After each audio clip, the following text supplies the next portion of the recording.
religiously and sincerely. So I will start the session. Question number 37. Consider the following pairs. There are 4 towns and 4 countries are given.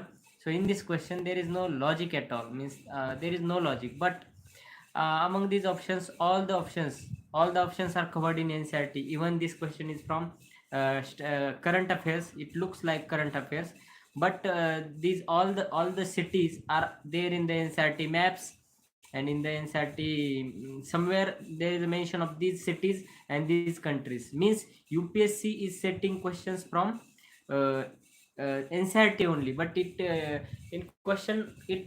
looks like it is from news.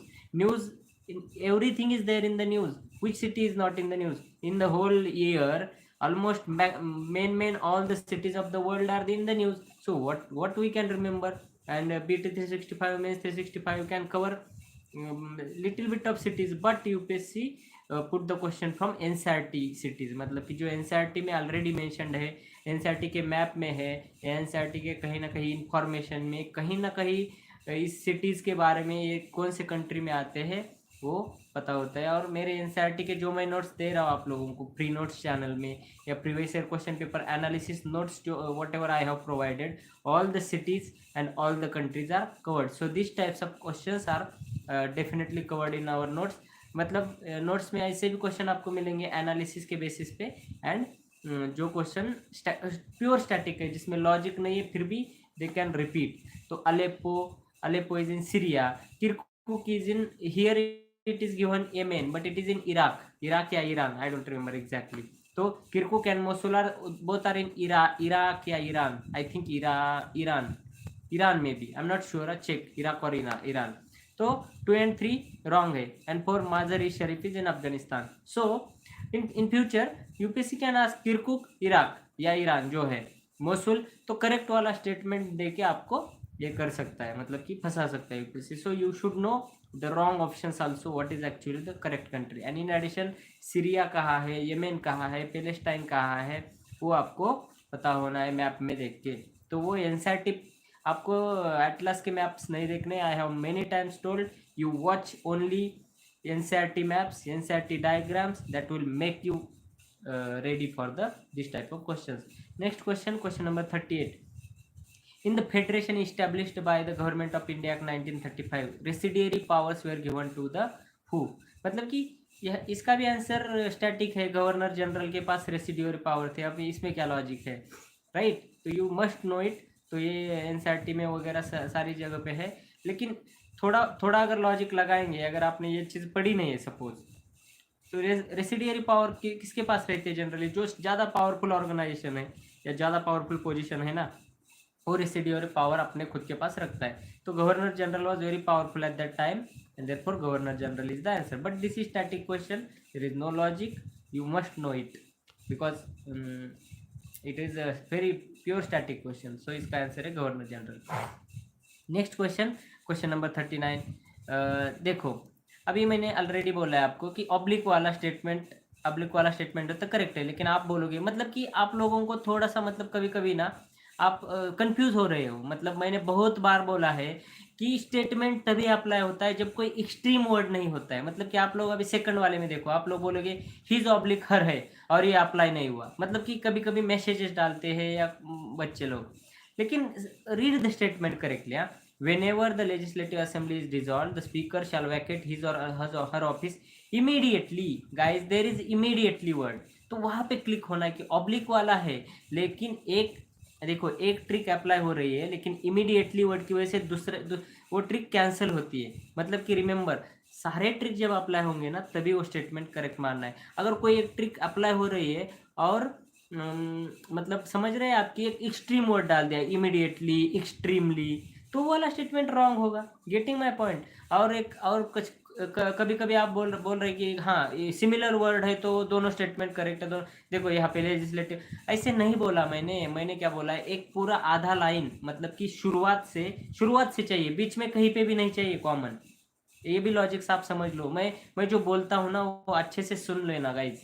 आप क्या बोलते, हाँ ये दोनों statement में national word common आया था. किसी ने एक दिन मेरे को मैसेज किया था, I don't remember the name, I agree, मतलब कि उनका ऑब्जर्वेशन अच्छा है, लेकिन सी और ही वॉज मिसअंडरस्टूड। क्या बोला उसने कि नेशनल वर्ड कॉमन था दोनों में, तो दोनों में से एक ही आंसर है। अभी नेशनल वर्ड कॉमन नहीं बोला गाइज मैंने, मैं क्या बोलता हूँ, there should be something portion common in the option, उसका मीनिंग सेम होना चाहिए। ऐसे नेशनल वर्ड अगर कॉमन आया और आप बोलोगे कि ये लॉजिक है, तो ऐसे नहीं है। आप आराम से, आप अच्छे से सुनते नहीं है मेरे वीडियोस, ऊपर ऊपर से कहीं ध्यान लगा के सुनते हैं, and then you get the confusion, right. तो समझ में आया सेकंड वाला क्यों रॉन्ग है। ये तो स्टैटिक का है, लेकिन हिज हर ऑब्लिक वाला स्टेटमेंट यहाँ पे है, लेकिन इमीडिएटली वर्ड की वजह से सेकंड वाला रॉन्ग हो जाता है। एंड वन में ऑब्लिक वाला लॉजिक लग रहा है, and there is no any extreme word, जैसे इमीडिएटली आया वैसे उसमें नहीं है, इसलिए one is correct. And this is static question, आपको पता होता चाहिए स्पीकर का क्या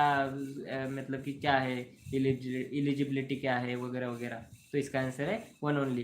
तो एक दिन मैं, मतलब कि अभी बोल दिया जनरल, एक दिन मैं ना एक स्पेशल वीडियो, सारे वीडियोस एनालिसिस होने के बाद एंड में एक स्पेशल वीडियोस बताऊंगा कि एक्चुअली ये ट्रिक आपको कब अप्लाई करने हैं, कैसे एक्सट्रीम मोड की वजह से ट्रिक अप्लाई नहीं होता है, कब अप्लाई नहीं करना है ट्रिक, कब जरूर अप्लाई करना है। मतलब कि कितना भी बताया तो भी आपको थोड़ा बहुत तो कन्फ्यूजन रहता है। तो एक इन जनरल वीडियो में मैं बताऊंगा how to apply, where to cancel, मतलब कि एक ट्रिक दूसरे ट्रिक की वजह से क्यों कैंसिल होती है, और रॉन्ग स्टेटमेंट कैसे होता है या करेक्ट कैसे होता है।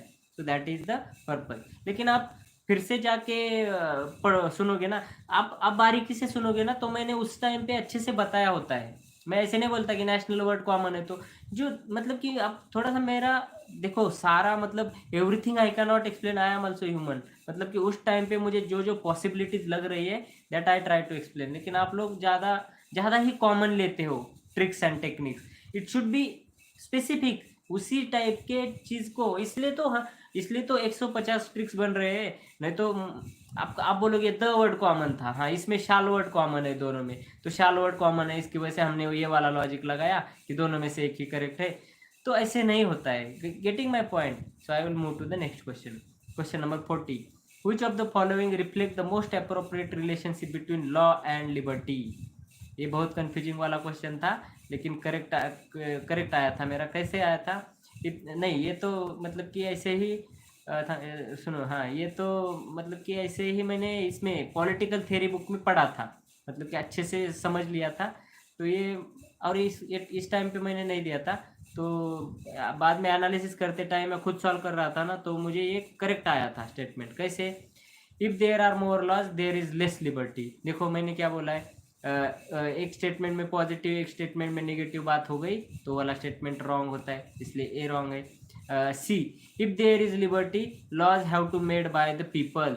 अभी देखो ये मतलब इसमें क्या है, मतलब लिबर्टी अगर गवर्नमेंट ने भी अगर लॉ बनाया तो भी लिबर्टी दे सकता है गवर्नमेंट, लोगों को ही लॉ बनाने की क्या जरूरत है, राइट। वैसे तो पीपल, मतलब कि people by themself don't make laws, वो रिप्रेजेंटेटिव्स चुन के भेजते हैं और वो लोग लॉ करते हैं, इसलिए ये भी स्टेटमेंट रॉन्ग है। डी क्या है, if laws are changed too often liberty is in danger. अभी यहाँ पे भी क्लिक होना है आपको, कि अगर बार बार लॉ चेंज हो रहा है मतलब लिबर्टी को बढ़ावा देने के लिए होता होगा, may be not because of liberty को स्लैक करने के लिए। मतलब कि लॉ बनाया, अगले साल और लॉ बनाया कि हाँ और फ्रीडम दे दिया, अगले साल और लॉ बनाया और ज़्यादा फ्रीडम दे दिया, मतलब कि लिबर्टी देने के लिए लॉ चेंज हो रहा है, इसलिए ये भी रॉन्ग है। लेकिन भी देखो, if there are no laws there is no liberty, दोनों स्टेटमेंट नो की बात कर रहा है, मतलब कि एक ही डायरेक्शन में जा रहा है, ये एक logic.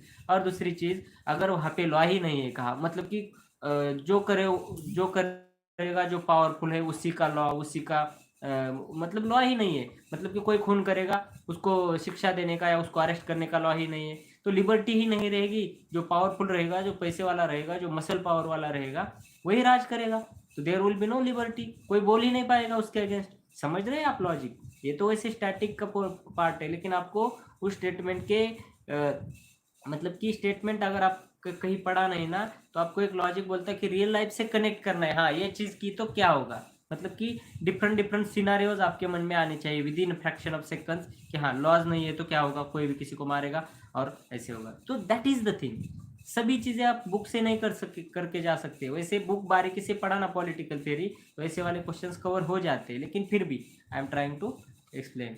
So next question, question number 41, no criminal proceeding shall be instituted against the governor of the state in any court during his term of office. अभी आप बोलोगे यहाँ पे एनी वर्ड आ गया, लेकिन ये नो वर्ड आ गया, लेकिन ये ऐसे ऐसे वाले क्वेश्चन में, स्टैटिक वाले में, जो बहुत ही कॉमन आपको जरूरी पता होना चाहिए, उसमें एक्सट्रीम वहाँ पे लॉजिक नहीं लगाना है आपको गाइस। समझ में आ रहा है? गवर्नर के बारे में, प्रेसिडेंट के बारे में आप पढ़ते ही है, सुनते ही है, तो इसलिए ऐसे जगह पे नो एनी वाले लॉजिक नहीं लगा। मतलब आप बोल, मतलब समझ रहे हैं कि आप मिनिमम मिनिमम तो पढ़ाई की होनी चाहिए guys. I can not help कि आपको आपने कुछ भी पढ़ा नहीं है, कुछ स्टैटिक कुछ भी नहीं पढ़ा है, और बस मैं बोलोगे कि हमने ट्रिक्स लगाए। How you can put trick here कि नो वर्ड आया इसलिए ये वाला स्टेटमेंट रॉन्ग है। समझ रहे हैं आप? तो ये मेरा मकसद है कि जब आपका स्टैटिक का नॉलेज कम पड़ रहा है, जो आपने ऑलरेडी पढ़ा है अच्छे से, फिर भी कम पड़ रहा है, मतलब वहाँ पे जरूरी है ट्रिक की। समझ में आ रहा है? सेकंड वाला, the emoluments and allowances of the governor of the state shall not be diminished during his term of office, ये भी स्टैटिक है, राइट? तो इसलिए इसका आंसर है बोथ 1 and 2। तो इस वाले सेक्शन में ज़्यादा ही स्टैटिक के और रिपीट वाले क्वेश्चन आ रहे हैं, इसलिए लॉजिक्स नहीं मिल रहे, लेकिन जहाँ पे मिलेंगे आई विल एक्सप्लेन। देखो, द वेल नोन पेंटिंग बनी थानी बिलोंग्स टू द, आंसर है किशनगढ़ स्कूल। अभी ये भी स्टैटिक है, लेकिन मेरे जो आर्ट एंड कल्चर के नोट्स है ना, पेड नोट चैनल में, इसमें आपको सारे सारे पेंटिंग स्कूल, बूंदी स्कूल के बारे में जानकारी मिलेगी, जयपुर स्कूल, कांगड़ा स्कूल, पहाड़ी school, every school, Kishangarh school, every school. लेकिन ये क्वेश्चन कहाँ से आया था? 1992 और 1993 में एक साल क्वेश्चन आया था, एज इट इज कॉपी करके क्वेश्चन डाला यूपीएससी ने। ऑप्शन थोड़े बहुत चेंज किए होंगे, लेकिन एग्जैक्टली क्वेश्चन है। मतलब कि मैंने जितना हो सके 2011 से लेके 21 तक मैं एनालिसिस करके आपको प्रोवाइड कर रहा हूँ। तो आपको खुद को क्या करना है, 2011 के पहले वाले भी, 1976 से जो भी स्टैटिक का पोर्शन है, स्टैटिक बोल रहा हूँ स्पेसिफिकली, करंट मत करो, लेकिन स्टैटिक हो, नेशनल पार्क्स हो, ये सारी चीज़ें ना आपको वहाँ से थोड़ी सी देखनी है, मतलब कि चेक करना है, हाँ इसमें से क्या मैं कितना कर पाऊंगा, मतलब कि इतना दूर, इतना पीछे तो नहीं जा सकता। तो आप खुद को टाइम निकाल के, मैंने ऑलरेडी आपको ट्रेन किया है how to make the notes, how to analyse the questions, को क्या क्या सर्च करना है, तो उन क्वेश्चंस में क्या क्या ऑप्शंस आए हैं, उन क्वेश्चन में क्या क्या टर्म्स आए हैं, उनको आप खुद से सर्च करो। तो उसमें भी आपका थोड़ा बहुत 5 क्वेश्चंस का भी आपका फायदा हो सकता है, इसलिए दिस इज द पर्पज। तो इसका आंसर है D, Kishangarh school. Next question, what is the terminal high altitude area defence THAAD sometimes seen in the news.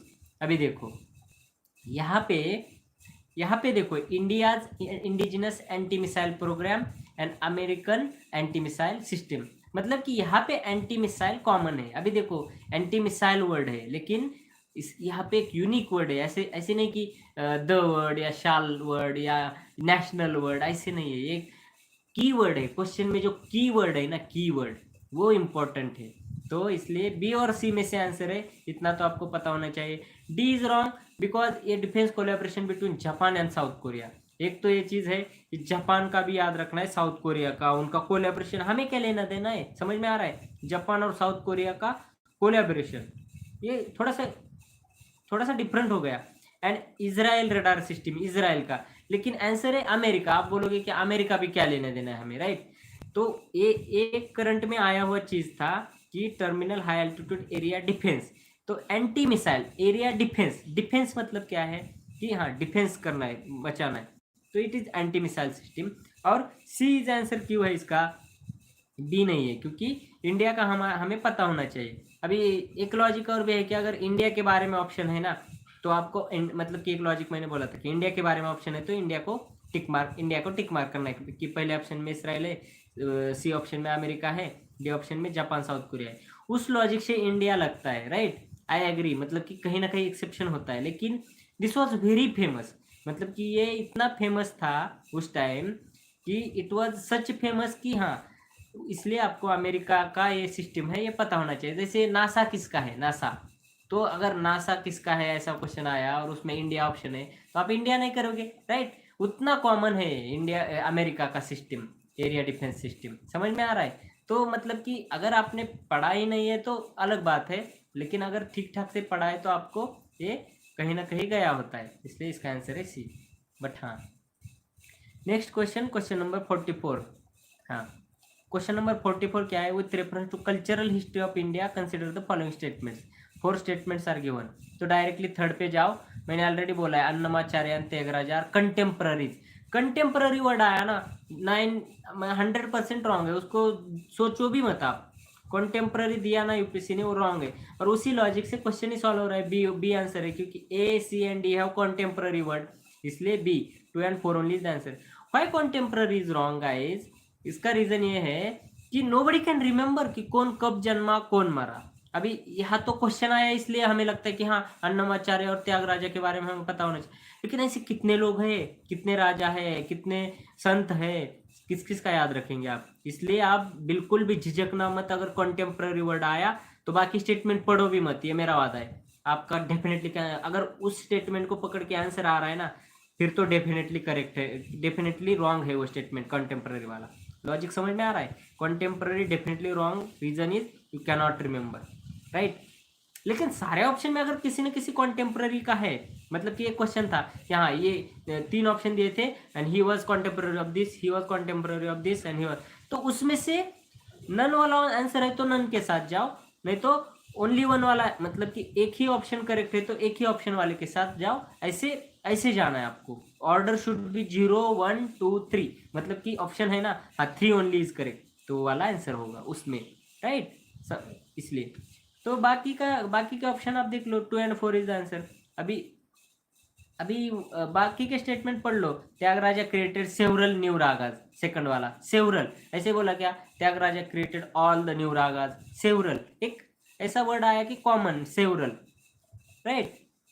तो इसलिए 2 is also correct, 3 is wrong हो गया कंटेम्प्ररी की वजह से। इसलिए 1 and 4 हमें पता भी नहीं है ना कि अन्नमाचार्य ने क्या किया और त्यागराजा ने क्या किया, तो भी हम इसका आंसर लिख सकते हैं बी, बिकॉज 3 इलिमिनेट किया है हमने।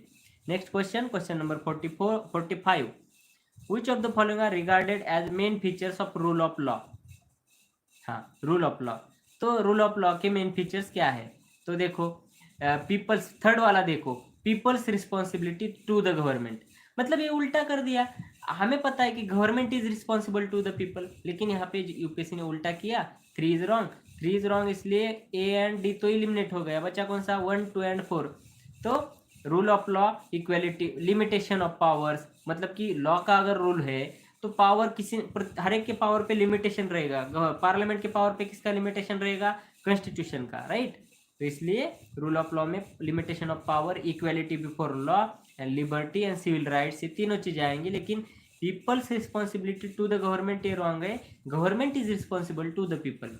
ये बहुत कॉमन सा क्वेश्चन है, ये आपको आएगा, मतलब कि अगर एनसीईआरटी आपने अच्छे से समझ के पढ़ी है तो आपको क्लिक होगा कि हाँ ये थर्ड वाला रॉन्ग है, इसलिए थर्ड तो नहीं है, इसलिए ए एंड डी एलिमिनेट कर दिया। एंड लिमिटेशन ऑफ पावर, अगर लॉ का रोल है तो मतलब कि अनकंट्रोल पावर किसी के पास नहीं रहेंगी, सब आंसरेबल है, इसलिए 1 2 and 4 is the answer. Question number 46, which one of the following statement correctly describe the meaning of legal tender money? देखो legal tender money, A option क्या है? The money which is tendered in court of law to defray the fee of legal cases. ये ऐसे डाल दिया कि मतलब literal type meaning कि हाँ लीगल टेंडर मनी मतलब कोर्ट में भरने जैसा मनी, ऐसा नहीं होता है। सी वाला क्या है? Bank money in the form of cheque, draft, bills and exchange etcetera, ये भी नहीं। एक्चुअली इसमें लॉजिक नहीं अप्लाई होते, मतलब कि ऐसे क्वेश्चन में आपको लॉजिक नहीं अप्लाई करना है क्योंकि ये फैक्चुअल क्वेश्चन है। तो बी क्या है? The money which creditor is under compulsion to accept in settlement of his claim. तो ये मतलब कि आपको लॉजिक नहीं है, तो एक्सेट्रा वाला लॉजिक बोलोगे आप कि हाँ एक्सेट्रा वर्ड आता है तो वो वाला स्टेटमेंट करेक्ट ही होता है, मैंने बोला था, तो सी करेक्ट होगा उस लॉजिक से। तो लॉजिक है ना आपको एकदम स्टैटिक, जो मतलब कि टर्म ऑलरेडी एनसीईआरटी में या कहीं पे वेल डिफाइंड रहेंगे ना, उसमें लॉजिक नहीं लगाना है गाइज आपको, राइट। एंड डी क्या है? Metallic money in the circulation in the country, तो मेटेलिक का तो कुछ लेना देना ही नहीं है, मतलब कि B is the answer, the money which a creditor is. और देखो the money which is, and A option में the money which is, and B the money which a creditor is, मतलब कि ऐसा 3 वर्ड देखो, money which is, money which a creditor is, मतलब कि इतना पार्ट कॉमन है ना, तब कॉमन वाला लॉजिक लगाना है गाइस। ऐसे नहीं कि सिर्फ मनी वर्ड आता तो नहीं, लेकिन the money which is, the money which a creditor is, creditor निकाल दिया तो विच द टेंडर इज या क्रेडिटर इज, मतलब कि इतने वर्ड अगर कॉमन आते हैं ना तो उसमें से एक आंसर वाला लॉजिक होता है। तो ए और बी में से आंसर है, सी एंड डी नहीं है, उस लॉजिक से आएगा। और बाद में ए एंड बी में क्या है, बी आंसर है, क्योंकि आपको एनसीईआरटी से पढ़ा होना चाहिए definition. That is the purpose. I will move to the next question. Question number 47, if a commodity is provided free to the public by the government, then देखो the opportunity cost is 0 and second में the opportunity cost is ignored. अभी यहाँ पे हर एक option में opportunity cost is तक common है, तो अभी यहाँ पे कैसे एलिमिनेट करोगे उस लॉजिक से? समझ में आ रहा है? ए बी सी डी चारों में द अपॉर्चुनिटी कॉस्ट इज तक कॉमन वर्ड है। तो बी में, ए में बोला 0, बी में बोला इग्नोर। तो और ज्यादा कॉमन की स्टेटमेंट में सी एंड डी में देखो, the opportunity cost is transferred from the consumer of the product to the, और सी एंड डी में कितना कॉमन है? समझ में आ रहा है आपको? ए एंड बी में बस उतना ही वर्ड है, लेकिन सी एंड डी में ऑलमोस्ट एंड तक कॉमन है, बड़ा स्टेटमेंट है। तो उस लॉजिक से सी और डी में से आंसर है उतना आपको क्लिक होना है कि यार इतने लंबे लंबे स्टेटमेंट दिए दोनों और ऑलमोस्ट एंड तक कॉमन है। ऊपर वाले भी कॉमन है ऑलमोस्ट एंड तक, लेकिन छोटे स्टेटमेंट्स है, उसमें कुछ मतलब कि एक्सप्लेनेशन ज्यादा दिया नहीं है। तो सी एंड डी में से आंसर है, ये आपको ट्रिक होना चाहिए, क्लिक होना चाहिए। तो डी में क्या बोला है, opportunity cost is transferred to the government, and C में क्या बोला है, टैक्स पेइंग पब्लिक। अभी आपको थोड़ा लॉजिक मतलब आना चाहिए कि गवर्नमेंट अगर फ्री में कोई चीज दे रही है, अल्टीमेटली किसके ऊपर भार आएगा? गवर्नमेंट को क्या लेना देना है? टैक्स बढ़ाएगा, प्राइस बढ़ाएगा, पेट्रोल डीजल के ऊपर टैक्स बढ़ाएगा। अल्टीमेटली टैक्स जो पे करने वाला पब्लिक है उन्हीं को पैसा भरना पड़ेगा। गवर्नमेंट तो हम ही है, तो गवर्नमेंट कहाँ से पैसा लाएगा? टैक्स से लाएगा। तो इसलिए इसका आंसर है सी, टैक्स पेइंग पब्लिक। समझ में आ रहा है? तो आपको दूर तक सोचना है, मतलब गवर्नमेंट तक नहीं रुकना है। गवर्नमेंट को कौन पैसा देता है वो भी सोचना है, टैक्स पेइंग पब्लिक। गेटिंग? तो this is the answer. Next question, question number 48, increase in absolute and per capita real GNP do not connote a higher level of economic development if, मतलब कि देखो जीएनपी बढ़ गया फिर भी economic development नहीं हुआ, ऐसे कब होगा? तो ए देखो, industrial output fails to keep pace with agricultural output. अभी देखो इकोनॉमिक डेवलपमेंट, वहां पे कुछ पूछा है क्या उन्होंने? इंडस्ट्रियल डेवलपमेंट हुआ या एग्रीकल्चर डेवलपमेंट हुआ, उनको क्या लेना देना है? इंडस्ट्री से ग्रोथ हो या एग्रीकल्चर से हो, लेना देना नहीं है, इसलिए ये इज रॉन्ग। बी देखो, agriculture output fails to keep pace with industrial output, ये भी नहीं है। मतलब कि इकोनॉमिक डेवलपमेंट किसी भी फील्ड से आने दो, कोई प्रॉब्लम नहीं। और डी में देखो, import grows faster than export, ये इससे भी क्या होगा? इकोनॉमिक डेवलपमेंट से क्या लेना देना है? इंपोर्ट बढ़े एक्सपोर्ट बढ़े। लेकिन इकोनॉमिक डेवलपमेंट का सही मीनिंग क्या है? पावर्टी कम हो, सी ऑप्शन में देखो, पावर्टी एंड अनएम्प्लॉयमेंट इंक्रीज। मतलब कि इकोनॉमिक डेवलपमेंट अगर होता है, डू नॉट पूछा है इसलिए इंक्रीज वर्ड आया, मतलब कि अगर इकोनॉमिक डेवलपमेंट होना है तो पावर्टी एंड अनएम्प्लॉयमेंट कम होना है, राइट? मतलब कि डू नॉट पूछा है इसलिए इंक्रीज हो रहा है, पावर्टी बढ़ेगा और अनएम्प्लॉयमेंट बढ़ेगा तो डेवलपमेंट नहीं होगा, डू नॉट, इसलिए इसका आंसर है सी, राइट? डू नॉट की वजह से उल्टा है इंक्रीज, लेकिन एक्चुअली ये डिक्रीज होता है। मतलब कि इकोनॉमिक डेवलपमेंट हुआ तो डिक्रीज होता है, पावर्टी एंड अनएम्प्लॉयमेंट डिक्रीज होगा इकोनॉमिक डेवलपमेंट हुआ तो। लेकिन इकोनॉमिक डेवलपमेंट नहीं हो रहा है, क्वेश्चन में पूछा है कब? जब पावर्टी एंड अनएम्प्लॉयमेंट इंक्रीज होता है।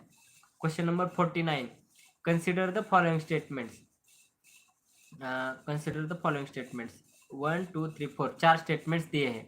तो देखो आपको 3 एंड 4 बस पढ़ने हैं, 3 एंड 4 पहले पढ़ने हैं। देखो, accumulation of tangible wealth, accumulation of intangible wealth. तो यहाँ पे tangible and intangible are opposite words, तो वहाँ पे एक ही करेक्ट है, 3 और 4, राइट? 3 और 4 दोनों में से एक ही करेक्ट है, मतलब कि दोनों एक साथ तो करेक्ट नहीं है, इसलिए डी एलिमिनेट हो गया। और दूसरा लॉजिक क्या है, दोनों में से एक तो करेक्ट है, क्योंकि एक दूसरे के अपोजिट वाले वर्ड होते हैं ना स्टेटमेंट में, दोनों में से एक करेक्ट है और दोनों साइमल्टेनियसली करेक्ट नहीं है। तो 3 एंड 4 वाला डी ऑप्शन एलिमिनेट हो गया, और एक तो करेक्ट होना चाहिए, तो सी बचा, क्योंकि बाकी कहीं पे 3 और 4 है ही नहीं। सी ऑप्शन में क्या है?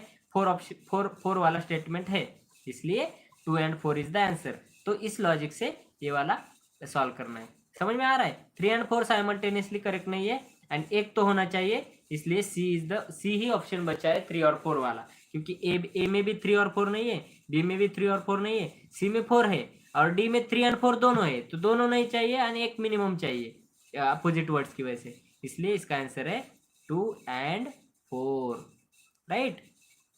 Okay, I will move to the next question.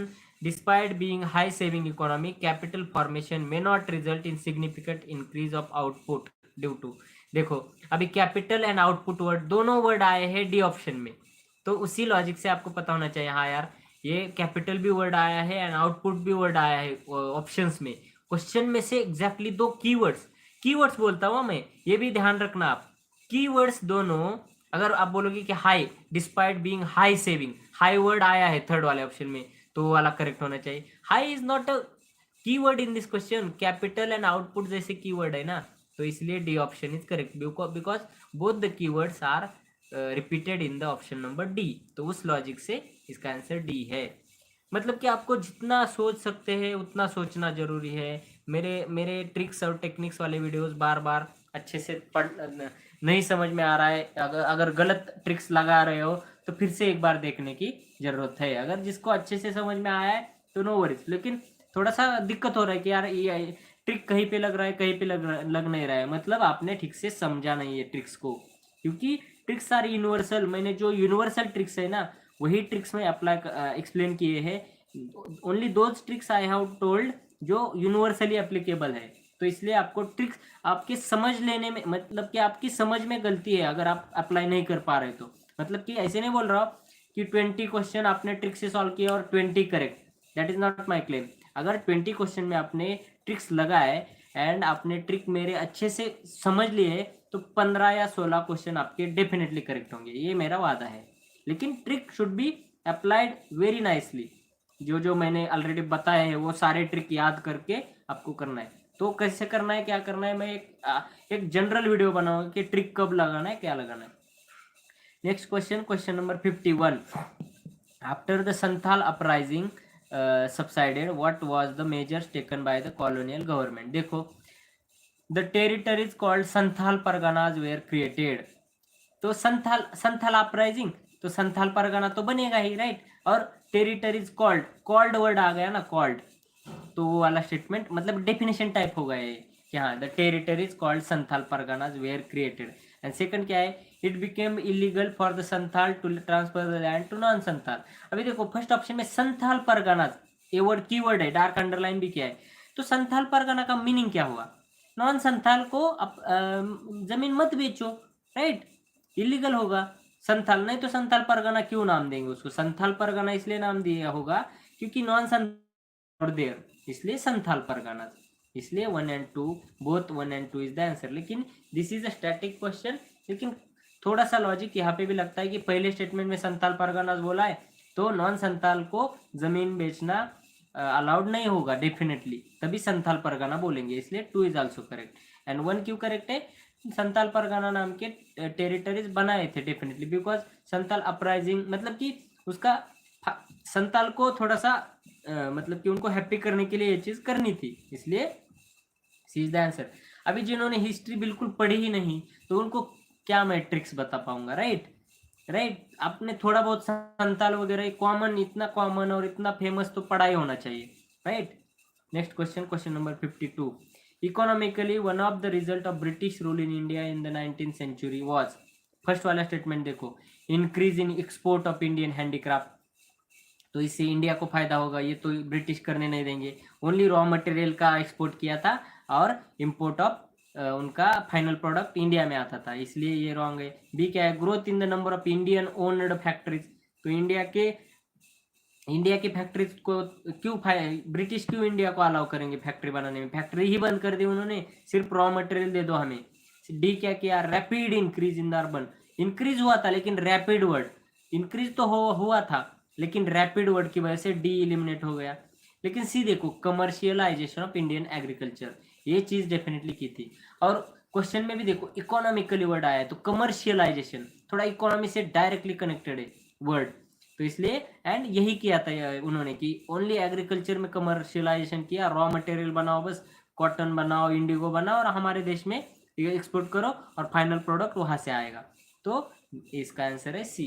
तो ये स्टैटिक चीजें होती है, I cannot apply techniques everywhere, but आपको ऑप्शंस में ये लॉजिक लगाना है कि फायदा किसका हो रहा है। ऑप्शन में India, A B and D में इंडिया का फायदा हो रहा है, लेकिन सी वाले ऑप्शन में इंडिया का मतलब कि फायदा हो रहा है लेकिन ब्रिटिश का ज्यादा हो रहा है, उनको रॉ मटेरियल अच्छे से मिल रहा है, तो उसका इफेक्ट क्या हो रहा है उस स्टेटमेंट का, वो आपको देखना है। Next question, question number 53। If the President of India exercise her power as provided under Article 356, what is the constitution in respect of particular state? क्या होगा अगर आर्टिकल 356 आएगा तो क्या होगा?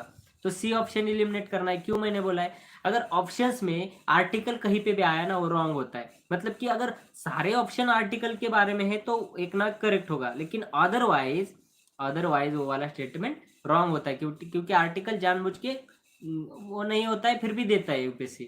ए वाला क्या है, ऑटोमेटिकल वर्ड आ गया, ऑटोमेटिकली, इसलिए ए भी इलिमिनेट हो गया। तो ए एंड सी इस लॉजिक से इलिमिनेट हो गए, सी में आर्टिकल आया एंड ए में ऑटोमेटिकली वर्ड आया। अभी डी एंड बी में देखो, हाँ डी एंड बी में से एक ही करेक्ट होगा। कैसे, डी में क्या बोला है, the president can make the laws related to the state, मतलब कि प्रेसिडेंट खुद ही लॉ बनाएंगे। और बी में क्या बोला है, power of the legislature of that state shall be exercisable by और under the authority of the parliament. तो यहाँ पे कैन वर्ड आया डी में, लेकिन बी में क्या आया, शैल बी वर्ड आ गया। तो मैं बोल देता हूँ आपको, ये तो स्टैटिक है, प्रेसिडेंट लॉ नहीं बनाते, ओनली साइन करते। लॉ बनाने का काम या तो लेजिस्लेचर का होगा या पार्लियामेंट का होगा। President can only make ordinances वगैरह, लेकिन लॉ बनाने का काम प्रेसिडेंट का नहीं है, ये हुआ स्टैटिक। तो कैन वर्ड अगर उसमें भी आ गया और आप उस लॉजिक से उसको टिक करोगे तो वो तो नहीं अप्लाई होगा। समझ में आ रहा है, कब कैन कुड वाले स्टेटमेंट, कैनॉट वाले, कैनॉट या कैन वाले लॉजिक कब लगाने, स्टैटिक को नहीं लगाने, स्टैटिक वाला प्योर स्टैटिक वाला, मतलब कि जो पता ही होना चाहिए। और ऊपर से कैन और शैल बी, ये दोनों में जो जब आएगा ना कंफ्यूजन, तो शैल बी वाला स्टेटमेंट करेक्ट होता है, ये आप ध्यान याद रखना। कैन और शैल बी दोनों में से shall be is less possibility, can तो थोड़ा सा ज्यादा पॉसिबिलिटी हो गई, लेकिन शैल बी वर्ड और ही लेस पॉसिबिलिटी वाला है, इसलिए डी इज द आंसर। लेकिन ये स्टैटिक है, आपको पता होना चाहिए। Last question, consider the following pairs, crafts दिए एंड हेरिटेज दिए। तो पुथुक्कुली शॉल तमिलनाडु दिया है एंड वही एक करेक्ट वाला जोड़ी है, इसलिए one only is the answer. लेकिन सेकंड वाला क्या है, सुजनी एम्ब्रॉयडरी, तो I think it is from Bihar और West Bengal, I am not sure. तो सुजनी एम्ब्रॉयडरी कहाँ से है वो आपको सर्च करना है, महाराष्ट्र से तो नहीं है। उप्पड़ा जमदनी साड़ी भी कहाँ से है, कर्नाटका से नहीं है, तो वो कहाँ से है वो आपको पता होना चाहिए। अगर फ्यूचर वाले ईयर्स में यूपीएससी ने डायरेक्टली पूछा तो वो आपको आना चाहिए। तो मेरे नोट्स में ये चीज़ें मिलेंगी, जो रॉन्ग वाले ऑप्शन है वो और वो उसका मतलब ऑप्शंस में क्या क्या है कि हाँ सुजनी एम्ब्रॉयडरी की स्पेशलिटी क्या है, उप्पड़ा जमदानी की क्या स्पेशलिटी है, कहाँ से है, जीआई टैग है क्या इनको। तो उस लॉजिक से आपको डीप में जाके सर्च करना है, जीआई टैग किस किस को मिला है, किस किस को नहीं है, वो सारी चीज़ें आपको पता होना। I hope you get my point. इस वाले वीडियो में थोड़ा सा लॉजिक स्टैटिक, बहुत ही स्टैटिक वाले क्वेश्चन होने की वजह से ज़्यादा लॉजिक वाले नहीं आए क्वेश्चन, लेकिन जहाँ जहाँ आए मैंने एक्सप्लेन किया है, और कब लॉजिक लगाना है कब नहीं लगाना है वो भी आपको मैंने एक्सप्लेन किया है। आपको डायरेक्टली एक वीडियो देख के आपको लॉजिक अप्लाई नहीं होंगे, आपको 2011 से सारे क्वेश्चन पेपर्स जब देखोगे ना इस तभी लॉजिक अप्लाई होंगे, नहीं तो आप देखो मैं एक बोल देता हूँ कि आपको एक वीडियो देखोगे और वो वाला लॉजिक लगाओगे, उससे नहीं होगा गाइज। जो भी सिंसियरली फॉलो कर रहा है वो सारे लॉजिक शुरू से देख के आ रहा है, इसलिए उनको लॉजिक लग रहे हैं, मतलब they are able to apply the logics because they have watched all the videos. आप 2020 का या 19 का 1-2 साल का देख के आए होंगे, then it will not apply, because सारे लॉजिक जब पता है ना तभी लॉजिक अप्लाई होते हैं। That is the purpose of making analysis of all the question papers. इसलिए 1 या 2 साल का क्वेश्चन पेपर एनालिसिस करके कुछ भी फायदा नहीं होगा, आप ज्यादा कंफ्यूज होगे। Getting my point, you must watch the previous year's analysis, then only it will be helpful. Okay, so thank you so much. अगले वीडियो में हम बचे हुए क्वेश्चंस कवर करेंगे। थैंक्स।